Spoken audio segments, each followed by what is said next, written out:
Hi, welcome to Chad Silversmithing. I appreciate you coming to my channel. If you wouldn't mind hitting the like button before you leave, especially if you like the video, I'd appreciate that. That helps my channel get promoted. I also love it when people leave comments, so if you wouldn't mind, leave a comment. I'd love to hear your thoughts about things. Um, Today we're going to do part 2 of the hoop earring series, and last week people seemed to really like that one, so I'm going to go ahead and do 3 more hoop earrings this time, and I hope you like them. I picked out a couple of carnelians for one pair of them, and we'll see how they turn out. Before we get started, I'd like to thank my subscribers on YouTube here. We just passed 5,400, which is awesome. Thank you guys for all of your support, both comment-wise and watching my videos and financially as well. I really appreciate that. That helps to keep the bills paid. So my patrons over on Patreon, I actually have a new one. All right, I'm going to attempt to say this correctly. It's Araceli S, I think. Araceli S or Araceli. I'm not sure how to pronounce it, so maybe you can tell me over on Patreon. Araceli. Cool name though. But thank you for signing up. I really appreciate your support, and I look forward to meeting you and interacting with you over there. If you're interested in Patreon, there's some information about it in the description down below.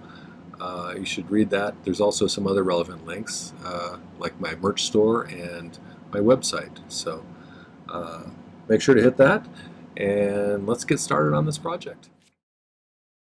Let's see what I drew up here. This is my design book that you can get on the merch store. Also, if you look behind me, there's 2 different designs as well. I'm almost out of this one because I've been using it so much. It's almost all filled up. So I bought a couple more just to see how they looked. I like them. They have this nice grid on them, which helps me to keep things proportional. So here's what I got going for this one. Picked out a couple of these little carnelian cabochons. They're about 6 millimeters maybe. So those are going to be mounted at the front of a small pair of earrings that are made out of just 14 gauge twisted wire, soldered together. And then I'm going to do a post that goes through a little loop up here as one of the closures. This one I'm going to twist out of 26 gauge wire, but I'm going to fold it over on itself multiple times so it gets thicker and thicker and creates a more and more complex pattern. Ends up looking kind of like a pair over here, kind of like this. We'll see if it turns out the same this time. But I kind of like it. It gives it a nice bumpy texture that catches the light a lot. And then finally, I'm going to do these ones out of a strip of silver that has a strip of copper soldered to the back, with the idea that I'm going to twist them around a rod and then remove the rod and then add the closure on there. But it should have then silver out here and then copper, silver, copper, silver, copper, like that, because the copper will be on the inside. So for those ones, I pre-soldered them together like this out of 26 gauge silver sheet, and then this was some 26 gauge copper. I actually rolled it through a rolling mill to thin it out even just a little bit more. And then I pickled it, and I did a kind of a crude polish on it just to get rid of any big scratches. So I got 2 of those. And we'll use those for that. But I think let's start with these guys. And I'm going to use 14 gauge round wire to twist it. And so I think, you know, if I'm doing a whole lot of wire and twisting it, I use a drill. I just chuck it right into a drill, and then I turn the drill on until it twists it up to how I want it. For this small of a piece, I'm only going to need 2 short pieces, really. So I'm just going to take this piece here that I bent in half, and I'm going to clamp it down, and then I'm going to twist it by hand. So let's go do that.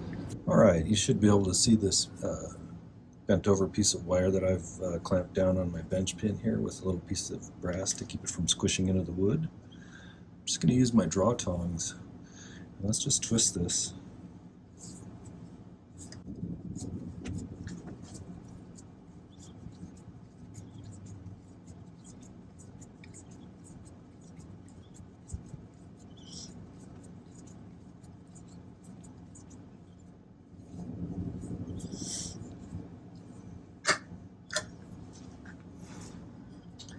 That looks pretty nice. Let's go with that. I'm going to,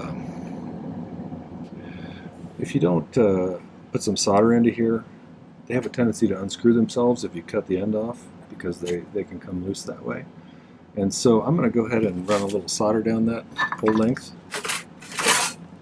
So all I really need to do is flux the whole thing, and then pick a big chunk of solder over here, and if I heat it, it should run that whole length because it's got nice contact going all the way down. We'll see. If not, I can add a couple more pieces.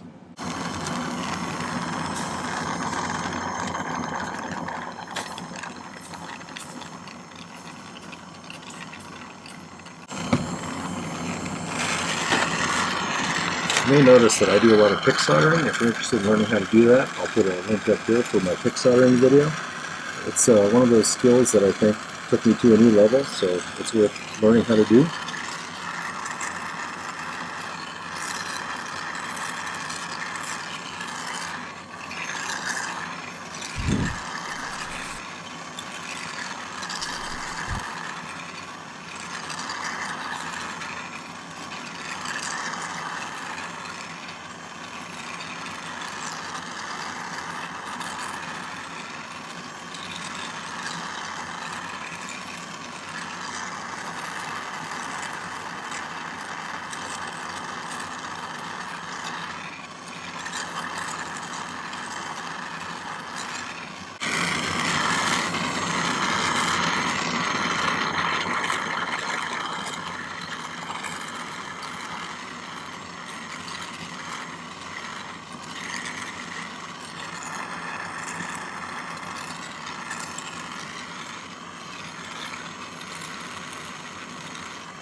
We have a seam all the way down. Okay, I don't want these to be too big, but here's the bezel for the stone. So maybe a little bit bigger than I drew them here. Let's cut this down to this usable piece that I have. There. You can figure out how big of a piece to cut. So I'll just measure this straight across. It's about, what, 24 millimeters. So if we do 24 times pi, that would give us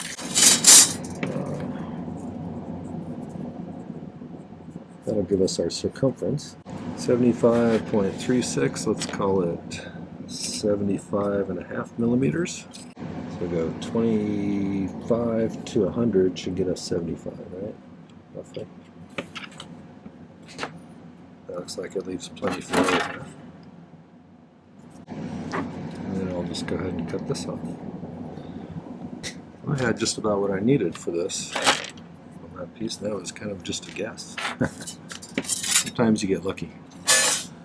Okay, so I think next, probably the best way would just be to decide how far away we want the bezel to be. So I want it kind of halfway down the side. Let me bend one of these to a circle.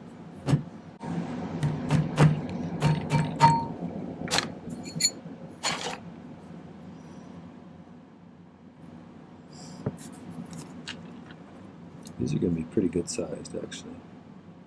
Oh, that was because I was doing a full circle. That's why it's bigger.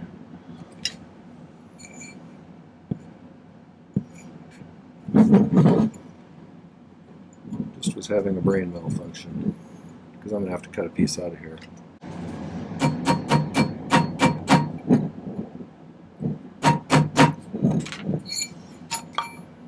So we were going for them to be about this size, right? That's closer. Let's go like that. So I'm going to make some marks here. I will be cutting this off since we need a space up there for the earlobe to go through. So I'll probably be cutting it off from about there to about there. And if that's the top, then I want the bezel start right about there, be right about there. So we're going to actually cut these shorter and then snip that piece out, if that makes any sense. The reason I'm doing this is so I can make the marks on this other one as well.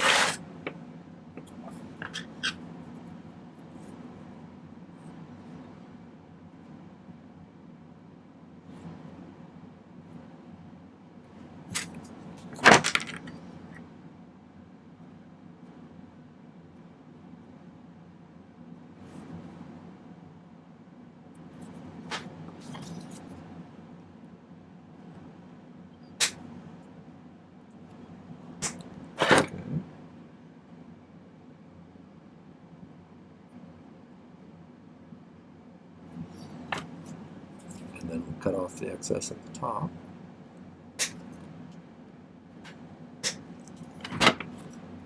I could have just made them bigger, but I didn't. These ones are going to be relatively big probably, and these are going to be sort of big, so I wanted these ones to not be huge.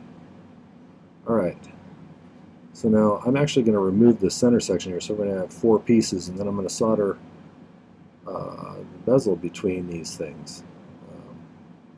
So let's do that. Oh, one of the things I didn't tell you is when I made these bezels, I usually use thin sheet on the bottom, but since I knew this was going to be soldered right to the edge, I use thicker sheet, like 18 gauge, so that's much more durable and will take some bending and stuff like that without distorting the bezel. That's one way you can avoid distorting the bezel, is using thicker sheet on the bottom if you're going to have something attached to the side that's going to be torquing a little bit.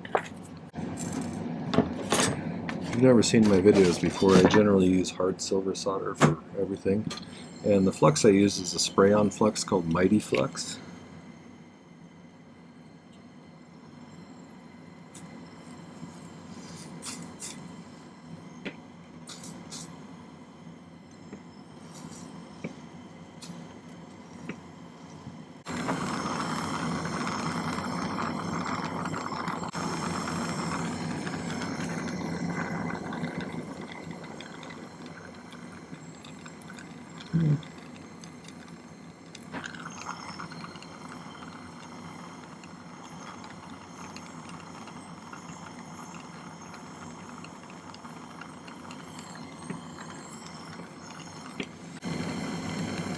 If you're not sure that you got a good solder joint on something like this, it's always okay, especially since twisted wire soaks up a lot of solder.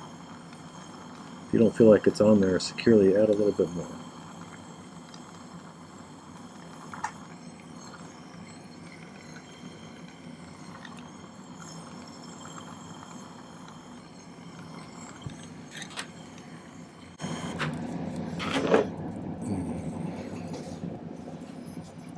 Do, do, do, do, do.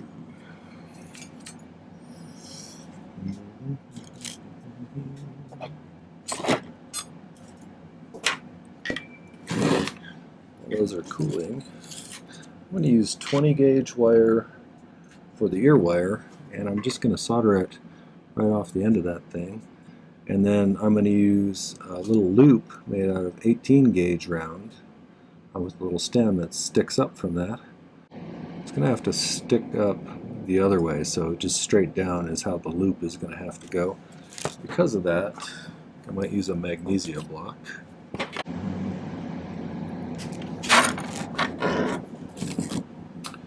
Okay, so what I want to do is I want to poke these into the pad. Like this.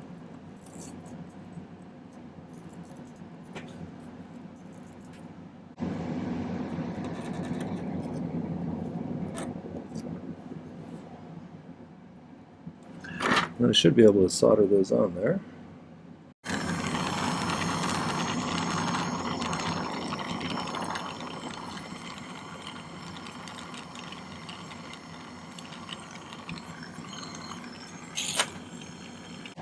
So I cut off a couple of pieces that were about 1 inch long.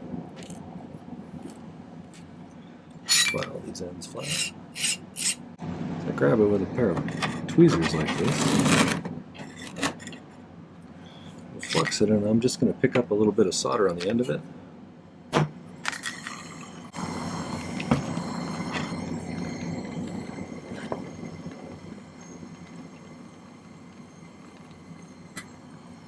Got a little ball of solder there. I'm just going to pick it right onto the end of this.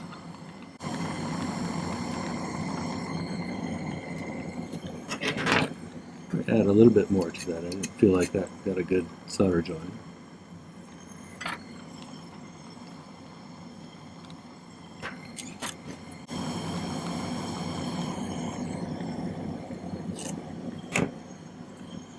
Right, so these are really done except for shaping them.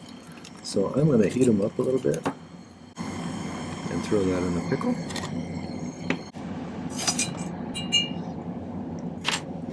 Okay, let's move on to the next ones.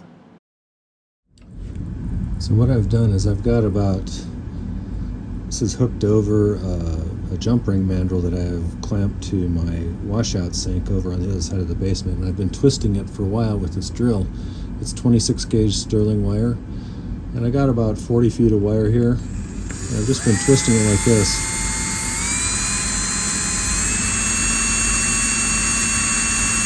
And I'll keep doing this. I'm holding it not so tight that it's easy to break, but I want to twist it until it can't twist anymore without breaking at the tip of the drill here. And then I'll fold it over on itself and do the same thing.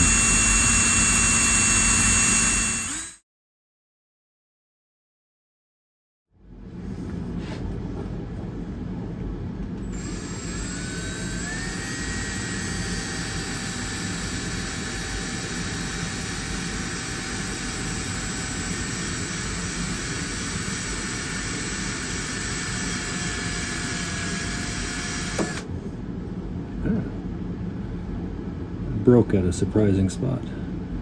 It's okay, I think I have enough here to work with now. Okay, if you look at these things after you've spun them up, they're pretty flimsy, and so if we want them to have any kind of structure, we have to have a little bit of solder in them. Actually, quite a bit of solder in them. So I'm going to cut some big pieces of solder, and we're going to sort of incorporate the solder into the pieces here. The good thing is, with all these wires twisted around each other, there's no reason it shouldn't just flow freely throughout the thing. So we'll just keep adding solder till they feel stiff enough.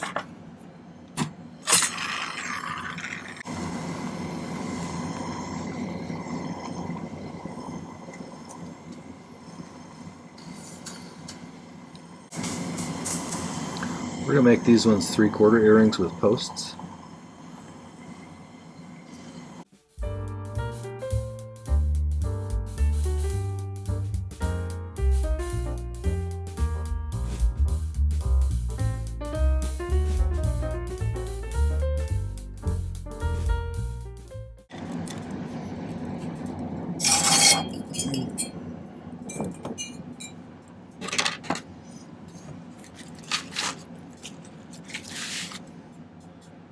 Fine, it's a little bit stiffer now.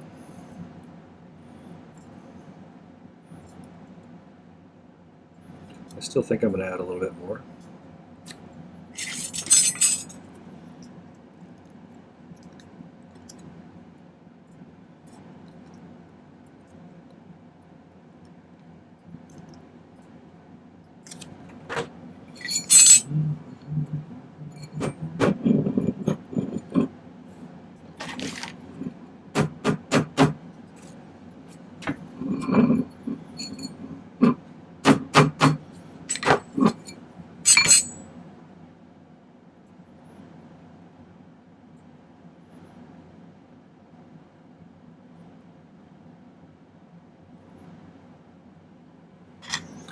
All right, let's do the second one.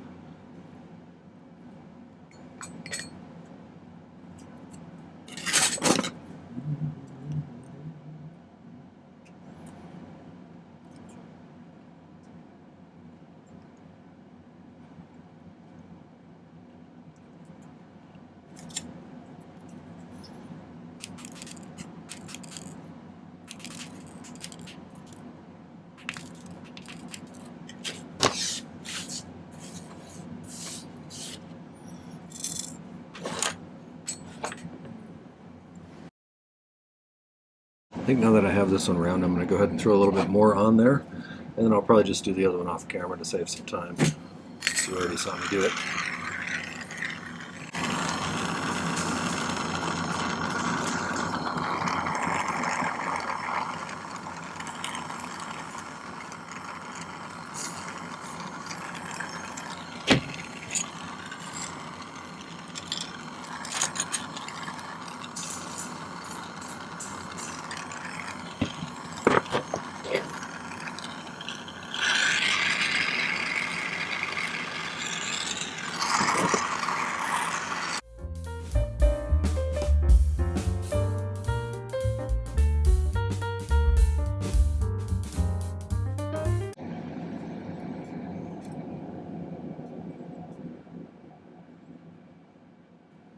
Got stiff enough. All right. Okay. So I cut them off to where same length, basically about 4/5 or 3/4 maybe of a loop, and I'm gonna solder on 20 gauge wires just like I did on the other ones right here. So that'll be my next step. And then we'll pickle these and we'll do the last ones. So.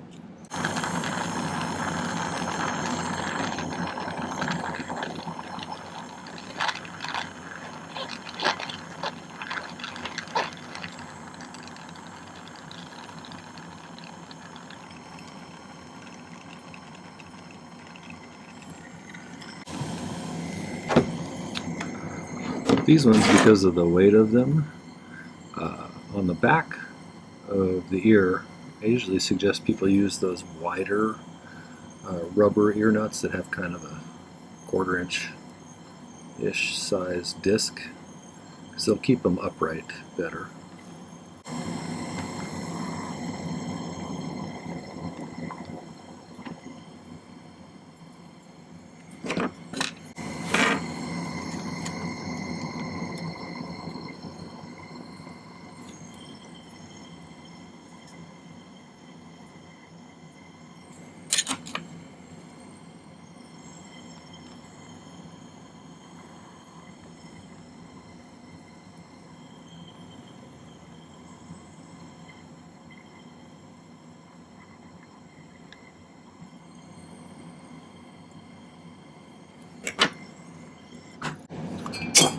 Okay, let's do the final ones.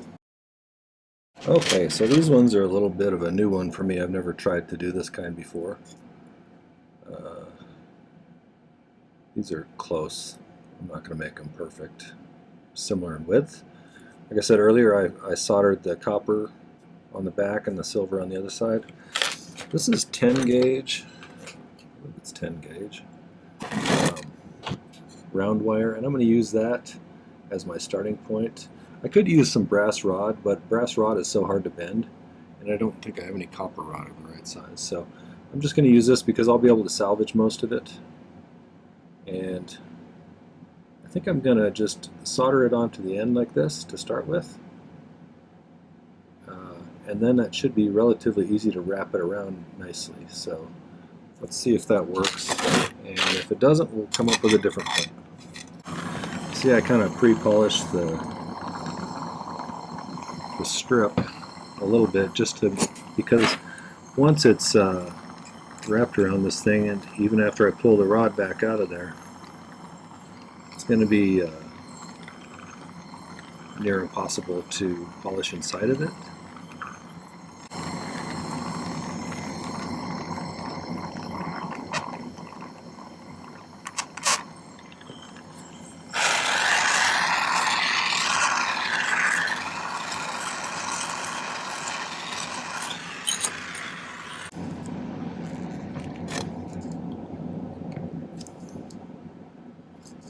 It'd be useful to use some of these to push it in a little closer.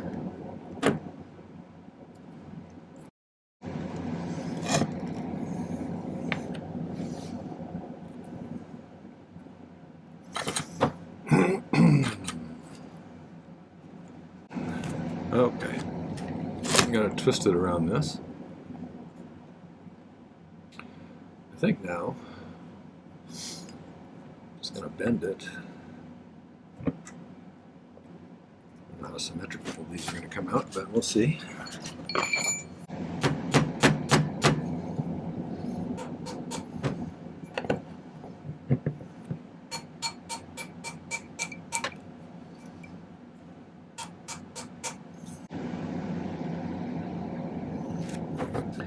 I need to extract this round wire now, so I believe I'm going to cut this off right about here.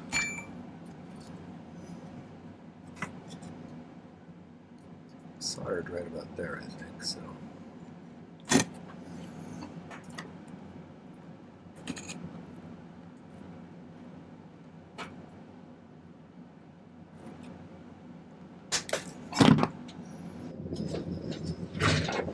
Okay, I think I found a solution. I use some vice grips. If I use my pliers for some leverage, it starts to come out.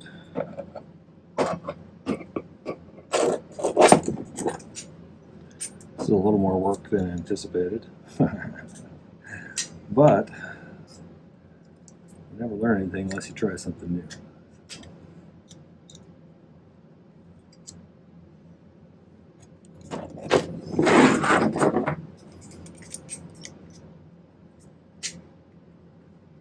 There we go. I'm going to cut some of this excess. I may use the saw to cut these flat on the ends. Definitely we'll probably need to do a little bit of manual shaping to get them back into nice form. Okay, so I'm going to do the next one off camera, just because you watched me do that one already. And then we'll come back and finish them. Okay, this took a little while to do, but I made 4 little kind of bezel caps for these. And I'm going to solder those on the ends to kind of terminate the ends.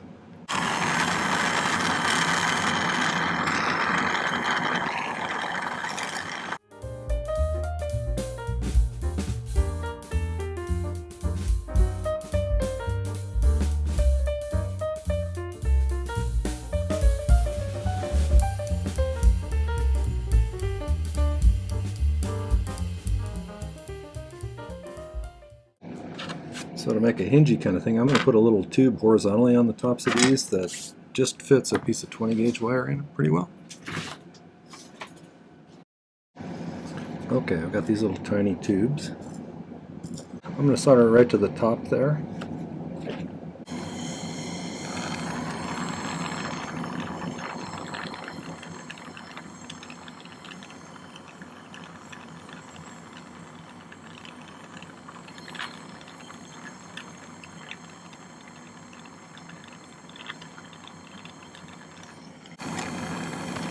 These little tubes like this, if you pick them up with the tweezers, oftentimes you'll squish them while they're hot.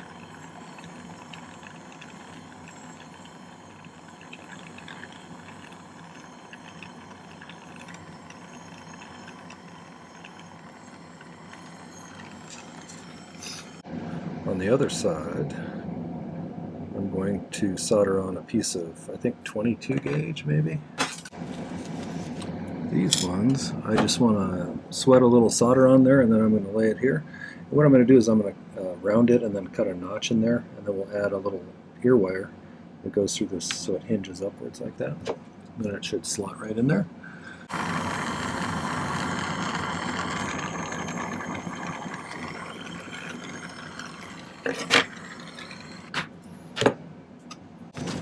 File the ends flat on these pieces of 20 gauge. Pop it through the tube there.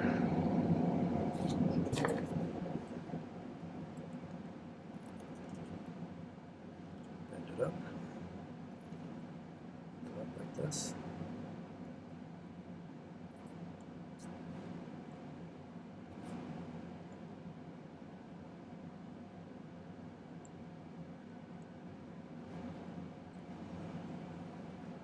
So the trick is solder that wire without soldering anything else. So let's do that.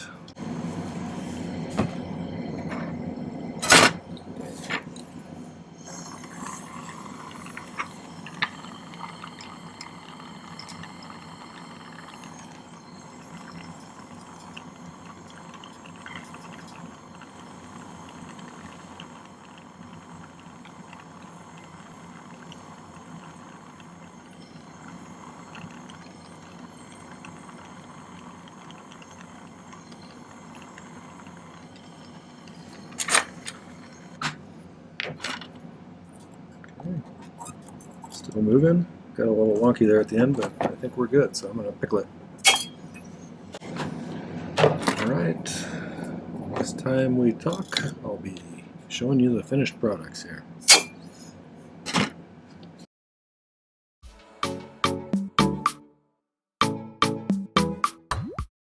I have a little bit of polishing here, but I wanted to show you the different pairs of earrings once they're all polished up. So here's those first ones with the carnelians. Those came out nice. They got a little hook here. You put through your ear hole and then pop through that little thing like that to stay on. And we got these, and like I said, you use the big backs like these rubber ones that have a wider surface. That'll keep them staying like this. I think those came out nice. I usually tumble these. I didn't have time tonight, so I'll probably throw them in the tumbler at some point, but that gets in the little nooks and crannies a little better. And then these ones, quite honestly, were a big pain. These are new to me, and I've never tried anything like this, but getting them symmetrical and just kind of having to manhandle them was a bit of a chore. However, they have these little connectors here that just pop in and out like that. Pop it back into place. I need to stiffen these wires a little more. But yeah, that's how they look. They got the little copper kind of inside.